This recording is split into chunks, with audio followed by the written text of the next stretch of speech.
sehat semua? Sehat, Ibu. Alhamdulillah, kalau sehat semua. Sebelum Ibu memulai pelajaran pada pagi hari ini, ketua kelas bisa pimpin berdoa dulu ya. Posisi berdoa. Sebelum kita mulai belajar pagi hari ini, malah kita berdoa menurut agama masing-masing. Berdoa dulu. Ada bagian ini. Baik, saya absen terlebih dahulu. Nurma Febriana. Hadir. Kok lemes gitu sih Nurma ya? Belum sarapan lagi. Belum, cuma dikasih roti. Ya ampun. Ditunggu ya jam istirahatnya. Oke, ya Ibu. Diva Permata. Hadir, Ibu. Anggun Dia. Ibu. Diana. Hadir, Ibu. Salwa Sahria. Ibu. Baik, hadir semua ya. Oke, langsung saja kalau begitu kita ke materi pembelajaran pada pagi hari ini mengenai komunikasi kantor, yaitu melalui telepon. Nah, komunikasi kantor ini kan sebenarnya sudah pernah dipelajari pada minggu kemarin. Tapi karena minggu kemarin itu kan masih melalui lisan atau dalam bentuk tulisan. Nah, yang kali ini kita akan belajar mengenai telepon. Jadi cara berkomunikasi dengan menggunakan telepon itu bagaimana? Jadi Ibu harap kalian dapat mencapai tujuan pembelajaran dari komunikasi telepon ini. Yang pertama adalah mampu menjelaskan pengertian dan fungsi dari alat komunikasi. Yang kedua, mengetahui etika dan langkah-langkah menerima telepon dan melakukan telepon. Dan yang ketiga, mampu menerapkan keterampilan komunikasi telepon ini di tempat kerja. Jadi harapannya itu kalian nanti kalau mau magang ataupun sudah lulus ketika bekerja, jadi kalian itu bisa melakukan komunikasi telepon. Nah, sebelum masuk ke pengertian, bagaimana pendapat kalian tentang dua gambar ini? Saya Bu. Ya, silakan. Kalau gambar yang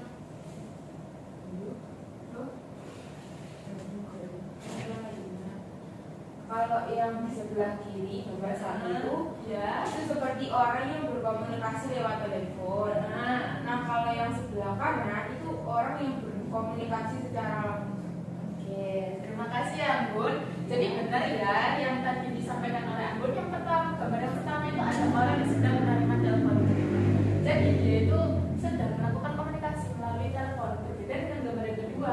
Gambar yang kedua itu adalah langsung pembicaraan secara langsung. Jadi tidak menggunakan alat atau media tertentu untuk melakukan komunikasi. Dan selanjutnya adalah pengertian. Jadi alat komunikasi ini dapat diartikan sebagai sebuah perangkat atau media yang digunakan untuk menyampaikan informasi, pesan, atau ide dari satu pihak kepada pihak yang lain. Alat komunikasi memungkinkan manusia untuk melakukan interaksi, berbagi informasi, dan memahami satu sama lain baik secara langsung maupun tidak langsung. Jadi menurut pengertian ini itu alat komunikasi itu berupa media, tapi dia itu bisa menjadi salah satu berkesinambungan atau menghubungkan antara satu orang dengan orang yang lain, baik itu secara langsung ataupun tidak langsung. Kemudian ada fungsi utama dari alat komunikasi. Yang pertama adalah menyampaikan informasi secara cepat dan efektif.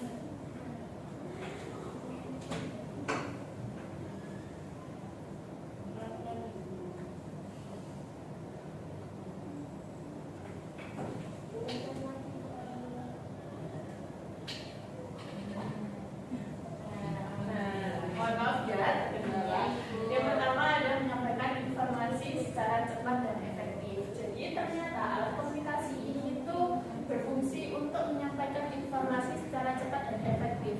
Jadi dia nggak perlu secara langsung untuk bertatap muka gitu, nggak apa-apa. Jadi langsung dengan menggunakan media itu dia akan menyampaikan informasinya secara cepat. Biasanya alat komunikasi ini cocok kalau digunakan untuk keadaan mendesak.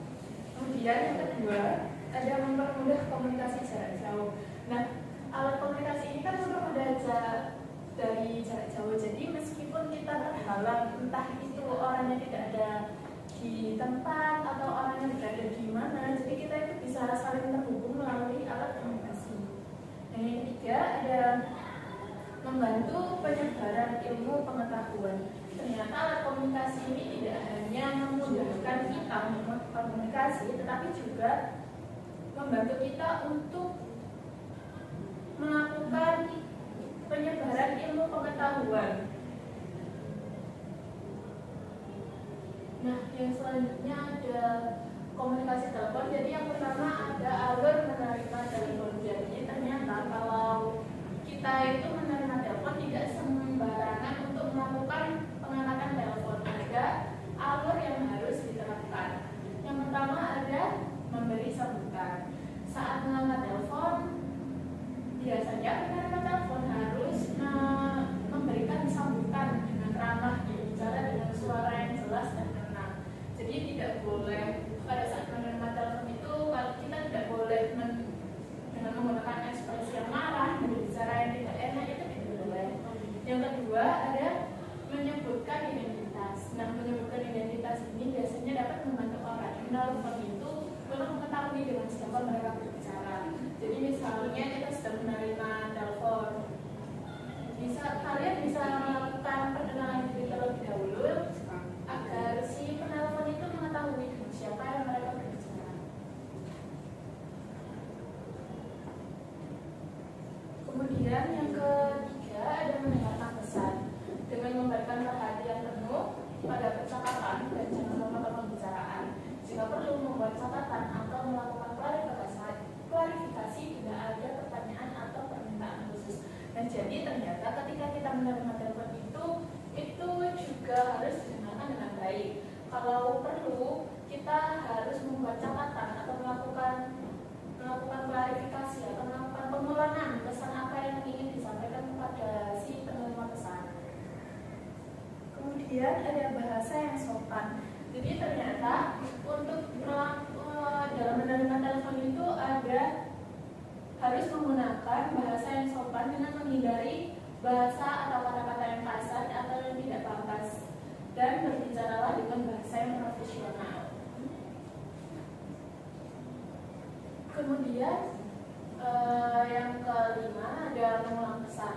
Jika ada informasi tambahan yang perlu disampaikan kepada pihak tertentu, perlu menyampaikan pengulangan pesan untuk menghindari kesalahpahaman. Jadi misalnya ketika kita sudah menerima telepon, dikabarkan misalnya untuk pimpinan Bapak Joni, misalkan itu harus menerima undangan di Hotel Shangri-La. Nah, kita orang yang sebagai orang menerima telepon, kita itu harus melakukan pengulangan pesan tersebut untuk menghindari kesalahpahaman, atau bila perlu dilakukan pencatatan seperti yang tadi.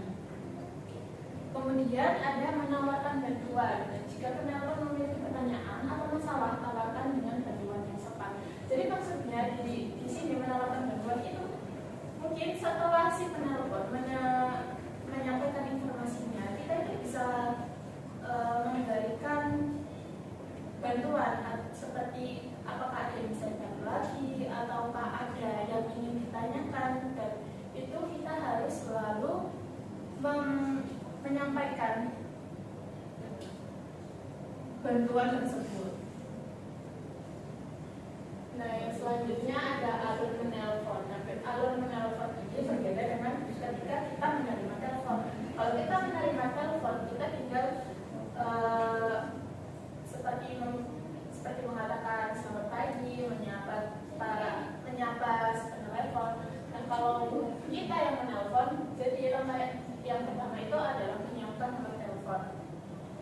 Nah, menyiapkan nomor telepon ini itu harus sesuai dengan telepon si penerima informasi yang harus sesuai dengan nomor telepon. Jadi tidak boleh sampai salah nomor. Yang kedua ada mengucapkan salam dan identitas. Biasanya setelah si penerima mengangkat telepon, nah kita itu menyampaikan salam kita dan identitas kita itu dari mana.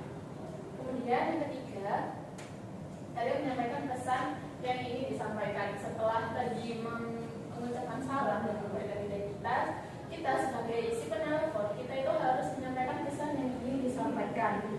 Kemudian yang keempat, mengucapkan salam penutup. Nah, selanjutnya ada etika bertelepon menurut Dr. Beni. Yang pertama, jangan biarkan telepon berdering 2-3 kali. Yang kedua, dengarkan pihak bicara dan berkonsentrasi dengan pihak penelpon, jadi tidak boleh melamun. Yang ketiga, berkata dengan sopan, hindari kata-kata yang menyinggung perasaan si penelpon. Yang keempat, memberikan respon secara tepat dan tegas. Yang kelima, berbicara sepenuhnya dengan volume suara cukup jelas, tegas, dan lancar. Yang keenam, siapkan perlengkapan sepenuhnya ketika akan menelpon, seperti nomor telepon yang akan dituju, buku catatan, atau pensil. Setelah itu, tanyakan apakah penerima telepon punya waktu untuk melakukan pembicaraan. Yang selanjutnya, ada etika melakukan panggilan telepon. Yang pertama, ada menyiapkan nomor telepon yang akan dihubungi. Yang kedua, tekan nomor yang akan dituju, dan bila sudah tersambung dengan pihak yang dituju dan pihak yang dituju itu sudah mengangkat telepon, ucapkanlah salam. Sebelum mengutarakan maksud dan tujuan, pastikan bahwa nomor yang dituju sudah benar. Yang ketiga, sebutkan identitas diri dengan jelas, lalu kemukakan keinginan Anda untuk berbicara dengan orang yang dituju. Yang keempat, berikanlah selalu kesan ramah dan ucapkan salam penutup untuk mengakhiri pembicaraan. Yang selanjutnya ada etika menjawab telepon. Nah, ternyata dalam menjawab telepon juga itu diperlukan etika. Jadi kita tidak bisa sembarangan berbicara ketika kita menjawab telepon. Apalagi yang itu telepon penting atau itu telepon yang berurusan dengan bisnis atau dengan pekerjaan kalian. Ketika kalian lulus nanti, kita tidak boleh sembarangan mengucapkan kata-kata. Jadi yang pertama, ada segeralah angkat jika telepon berdering. Yang kedua, mengucapkan salam. Dan yang ketiga, bila penelpon menanyakan orang lain, tanyakan nama dan identitas dan dicari. Yang keempat, bila orang yang dituju tidak ada di tempat, maka beritahukan dengan sopan dan tawarkan pada penelpon untuk meninggalkan pesan. Yang kelima, setelah menyelesaikan pembicaraan dengan penelpon, sebaiknya mengucapkan salam dan jangan meletakkan telepon mendahului penelpon. Tunggu sampai gagal telepon diletakkan atau telepon ditutup selama 2 atau 3 detik oleh si penelpon. Oh, ternyata setelah mengetahui etika ini, ketika kita menjawab telepon itu ternyata tidak boleh sembarangan menutup telepon. Jadi kita itu harus menunggu gagal telepon itu ditutup terlebih dahulu oleh si penelpon, kemudian baru kita melakukan menutup telepon selama 2 atau 3 detik setelah penelpon menutup telepon atau meletakkan gagal telepon. Nah, tadi kan ada materinya ibu jelaskan. Nah, kan kalian juga sudah memperhatikan. Nah, tadi kan sebelum materi disampaikan itu kan ada gambar ya, ada 2 gambar tentang. Nah, tentang ini orang yang melakukan komunikasi menggunakan telepon dan orang yang berbicara secara langsung. Nah, sekarang kalian akan melakukan diskusi dan kalian akan melakukan debat kelompok secara berkelompok. Dan topik debatnya itu adalah komunikasi telepon lebih efektif dibandingkan komunikasi tatap muka dalam konteks profesional. Nah, nanti kalian akan ibu bagi kelompok. Nah, karena ini kan muridnya ada 5 ya, jadi nanti ada yang 3, ada 2, terserah kalian langsung bagi. Jadi nanti itu ada tim pro yang mendukung bahwa komunikasi telepon itu lebih efektif. Yang kedua ada tim kontra, itu menentang dan berargumen bahwa komunikasi tatap muka lebih efektif. Nah, sesi debat ini akan berjalan selama 10 menit. Dan ini kalau yang ini setiap kelompok mengirimkan satu perwakilan membacakan kalian enaknya mau salah satu maju sebagai perwakilan atau hanya duduk di tempat tapi bergantian melakukan debatnya? Gimana? Perwakilan aja. Perwakilan aja, sepakatan. Perwakilan atau cuman duduk di tempat tapi gantian nanti yang nyampaikan itunya bagaimana? Duduk di tempat aja, Bu. Duduk di tempat, oke, duduk di tempat ya. Nah, kan ini kan sudah dibagi ya, timnya ada tim pro, tim kontra. Nanti kalian lakukan diskusi terlebih dahulu ya. Nah, Ibu kasih waktu diskusinya 10 menit, cukup? Cukup, Cukup ya.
bersemangat sekali ya ini.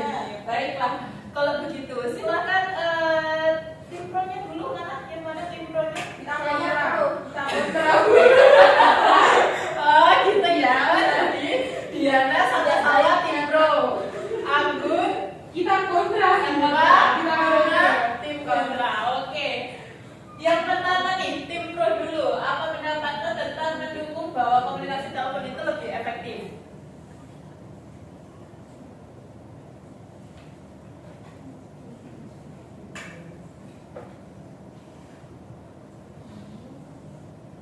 Jadi menurut kita ya Bu, Ya, gimana? Menurut Salwa kita gimana? kan pro, menurut Ya. kita mendukung komunikasi telepon itu lebih efektif dengan alasan yang pertama itu lebih cepat dan efisien, terutama dalam situasi mendesak. Jadi komunikasi telepon itu memungkinkan informasi disampaikan secara langsung tanpa perlu menunggu jadwal pertemuan atau berpindah tempat. Belum sabar dulu. Oh, belum selesai. Ya, silakan lanjut. Silakan lanjut. Tidak. Interupsi saudara. Oke. Tenang. Silakan dilanjut Salwa. Dalam situasi darurat seperti menyampaikan perubahan jadwal rapat atau keputusan penting, telepon itu menjadi solusi tercepat dibandingkan komunikasi tatap muka atau email. Jadi komunikasi telepon itu memungkinkan pertukaran informasi secara real time tanpa perlu menjadwalkan pertemuan formal.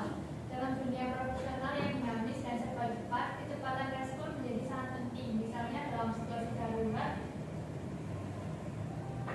pemesanan ulang produk atau konfirmasi rapat mendadak. Dengan hanya mengangkat telepon, seseorang itu bisa langsung berbicara dengan pihak terkait dan menyelesaikan masalah dalam hitungan menit.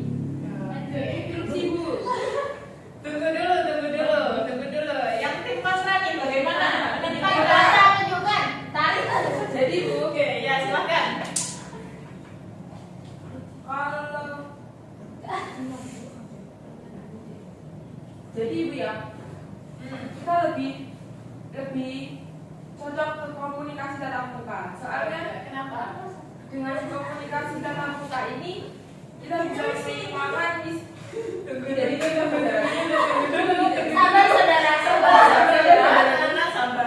Jadi kalau dengan komunikasi tatap muka ini kita bisa meminimalkan miskomunikasi karena interaksinya secara langsung. Kemudian dalam tatap muka ini apabila terjadi kesalahan, klarifikasi bisa langsung dilakukan secara spontan dan natural. Tidak ada gangguan sinyal atau kesalahan persepsi akibat terbatasnya informasi non-verbal seperti pada telepon. Kemudian komunikasi tatap muka ini memungkinkan klarifikasi langsung saat terjadi kebingungan atau salah paham. Misalnya, jika ada istilah yang tidak dimengerti, lawan bicara bisa segera menjelaskan secara visual atau melalui contoh secara langsung. Hal ini lebih sulit dilakukan melalui telepon karena keterbatasan komunikasi satu indera atau hanya suara yang berisiko menyebabkan kesalahan persepsi. Nah, itu dari tim kontra. Nah, Tim pro menambahkan lagi. tadi kan dari tim kontra itu lebih ke tatapan langsung, tetapi Ya. kalau komunikasi melalui telepon itu lebih efektif karena dia itu hemat waktu dan biaya. Ya. Karena dia itu tidak perlu bertemu secara langsung. Dengan menggunakan telepon ini, seseorang itu tidak perlu melakukan perjalanan ataupun mengatur tempat pertemuan. Nah, inilah yang Gimana ya? Tidak boleh. terutama dalam kegiatan bisnis lintas kota ataupun antar wilayah. Nah, pertemuan tatap muka itu seringkali membutuhkan waktu untuk perjalanan, persiapan tempat atau bahkan konsumsi atau biaya transportasi.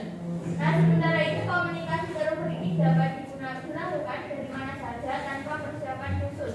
Nah, hal ini itu sangat menguntungkan bagi perusahaan dalam menghemat sumber daya dan meningkatkan efisiensi operasional. Bahkan rapat lintas wilayah atau antar kantor atau bisa dilakukan lebih fleksibel dan murah melalui telepon tanpa tatap muka. Interupsi. Silakan tim kontra. Silakan tim kontra mengejar. iya, baru dikasih paham.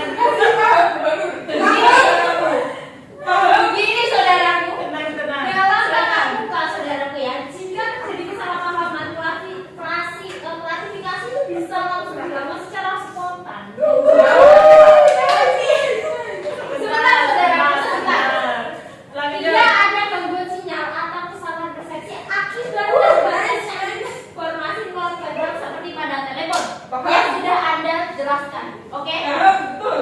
Saudaraku, komunikasi tatap muka itu memungkinkan klarifikasi langsung saat terjadi kebingungan atau salah paham. Jadi tidak ada koneksi internet yang akan membabu begitu saudaraku ya. Misalnya jika ada istilah yang tidak dimengerti, lawan bicara bisa segera menjelaskan secara visual atau melakukan contoh langsungnya ya.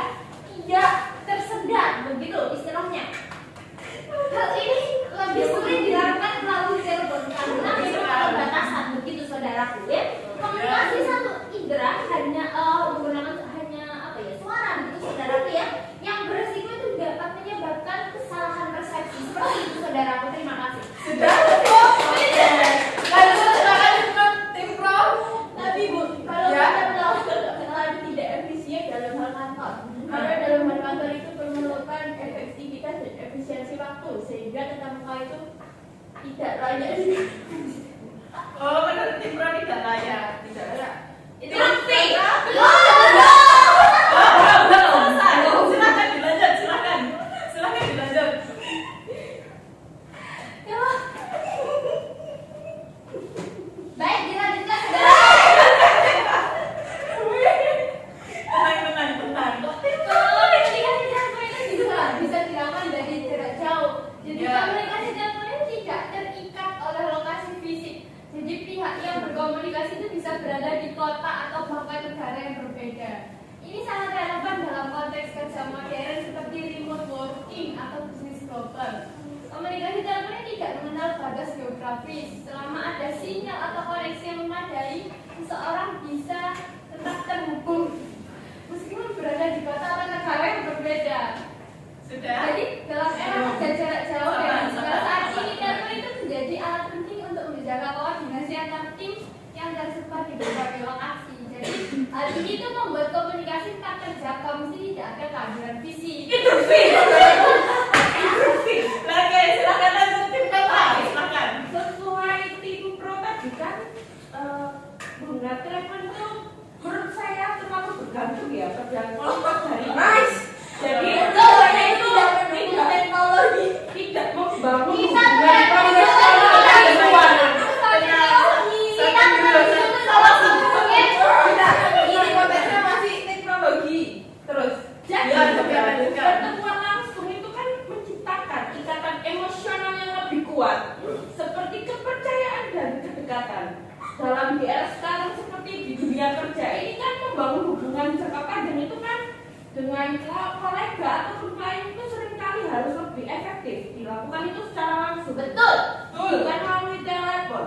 Nah, jadi hubungan profesional itu tidak hanya dibangun dari informasi, tapi juga dari kedekatan dan empati dan komunikasi terbuka ini memberikan ruang untuk membangun hubungan personal yang lebih dalam. Jadi ini menurut saya tidak efisien kalau menggunakan telepon itu karena ya itu tadi bergantung pada kualitas jaringan ataupun sinyal. Jadi kalau misalnya terganggu nih sinyalnya, lalu terputus, berarti komunikasinya terputus. Nggak bisa dong. mulai. Paham? Oke, benar. Tim pro, ada yang mana lagi? Silakan. Ya, menggunakan telepon bukan komunikasi telepon itu lebih efektif karena dia itu cocok untuk keperluan follow up atau informasi singkat dalam sebuah perusahaan dalam menyampaikan informasi ataupun tugas. Tidak seperti komunikasi secara langsung, dia itu komunikasi telepon ini itu secara efektif dalam efisiensi waktu. Nah, karena sifatnya ini tuh singkat dan masuk seperti menanyakan status proyek ataupun mengingatkan janji temu atau menyampaikan informasi tanpa perlu diskusi panjang atau berhubungan besar. Nah, untuk kebutuhan komunikasi ini tidak terlalu kompleks seperti memberikan konfirmasi ataupun mengingatkan jadwal menindaklanjuti laporan. Nah, komunikasi telepon ini tuh menjadi lebih praktis karena komunikasi lisan dapat mengurangi waktu tunggu dibandingkan pesan tertulis dan tidak menuntut formalitas seperti dalam rapat langsung. Sudah? Sudah. Tim kontra mau menambahkan lagi atau bagaimana atau sudah cukup? Cukup. Tim pro sudah cukup? Benar. Cukup? Pokoknya kontra. Enggak. bukan berarti kita pengalaman, Bu. Oh, Nah, ya. Karena memang logika kita ini seperti ini, Bu ya. Iya. Karena menerangkan bahasa ini kita mesti Iya. ini asal logika. Oke, sudah cukup. Oke.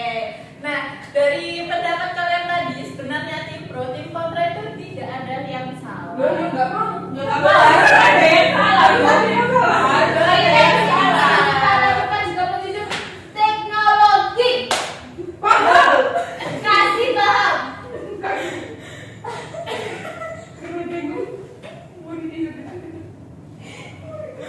Oke. Sebenarnya memang tidak ada yang salah. Semua entah itu tim pro atau tim kontra, itu sama semua. Apa yang disampaikan itu juga benar. Jadi penyelesaian argumen debat tadi itu, efektivitas komunikasi baik melalui telepon maupun tatap muka itu bergantung pada situasi dan tujuan dari komunikasi. Komunikasi telepon itu unggul dalam kecepatan dan fleksibilitas. Sementara komunikasi tatap muka lebih kuat dalam membangun hubungan dan menghindari miskomunikasi. Pemilihan media komunikasi yang tepat sangat penting dalam konteks profesional. Dengan mempertimbangkan kedua sisi, dapat disimpulkan bahwa tidak ada satu bentuk komunikasi yang sepenuhnya lebih unggul. Efektivitas komunikasi sangat bergantung pada situasi, kebutuhan, urgensi, dan tujuan dari interaksi tersebut. Oleh karena itu, kemampuan memilih dan menggunakan media komunikasi yang tepat merupakan keterampilan yang penting dalam dunia profesional saat ini. Nah, jadi kesimpulannya itu, komunikasi telepon merupakan salah satu bentuk lisan tidak langsung yang banyak digunakan dalam kehidupan pribadi maupun profesional karena hanya mengandalkan suara. Komunikasi ini menuntut keterampilan berbicara yang jelas, sopan, dan serta kemampuan mendengar yang aktif. Agar komunikasi telepon berjalan dengan efektif, penting untuk menerapkan etika komunikasi seperti memperkenalkan diri, menggunakan nada suara yang tepat, serta menjaga sikap yang profesional. Komunikasi telepon sangat berguna dalam situasi yang membutuhkan kecepatan. Dengan memahami dan menerapkan komunikasi yang baik, komunikasi melalui telepon dapat berjalan dengan lancar dan mencapai tujuan yang diinginkan. Keterampilan ini sangat penting, terutama dalam dunia kerja yang menuntut komunikasi cepat dan profesional. Nah, tadi kan Ibu sudah menjelaskan materi tentang komunikasi telepon. Kalian juga sudah melakukan diskusi. Nah, selanjutnya kita mau beralih ke kuis.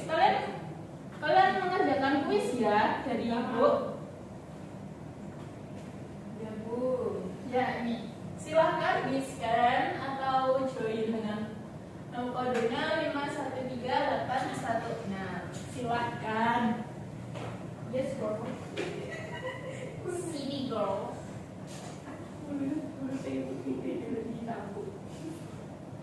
Yes, girl.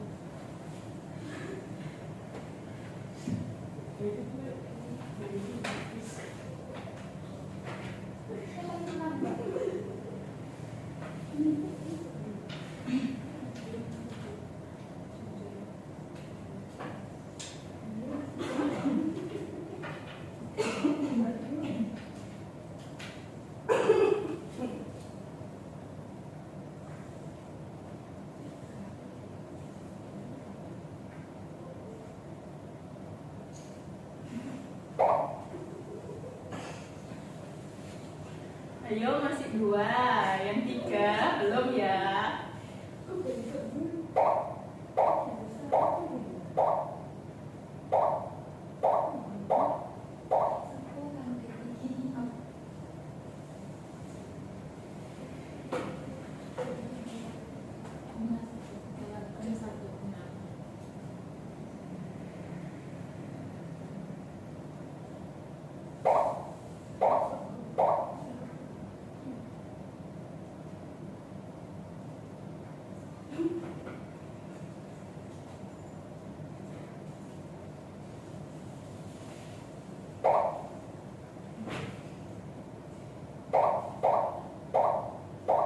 Itu kurang 1.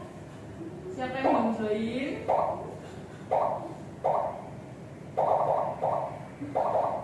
Oke, sudah join semua ya? Iya, Bu. Ibu mulai ya kuisnya. Iya, Bu.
sudah selesai.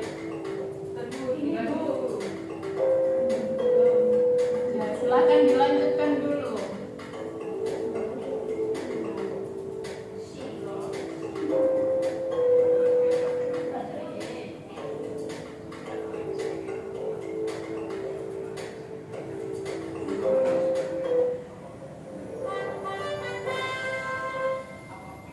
Wow, nilai tertinggi diraih oleh Anggun. Oke, nanti Anggun. Ini siapa ini?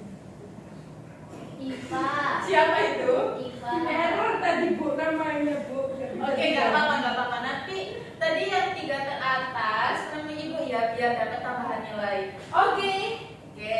Nah, tadi kan sudah melakukan kuis, Ibu juga sudah menyampaikan materi, kalian sudah melakukan diskusi dan juga debat. Nah, pembelajaran hari ini maka Ibu cukupkan sampai di sini. Tapi sebelum itu, apakah ada pertanyaan? Cukup ya. Baik, mungkin karena sudah cukup, silakan kakak kelas untuk mengakhiri Posisi ya Bu. Mohon maaf. Tadi kan terpotong ya, jadi silakan untuk kakak kelas memimpin doa. Oke. Posisi berdoa. Sebelum kita mengakhiri pembelajaran pada pagi hari ini, maka kita berdoa. Berdoa dimulai. Doa tetap diakhiri. Baik, terima kasih untuk pembelajaran hari ini. Mungkin itu saja yang dapat Ibu sampaikan. Saya mohon maaf apabila ada kesalahan dan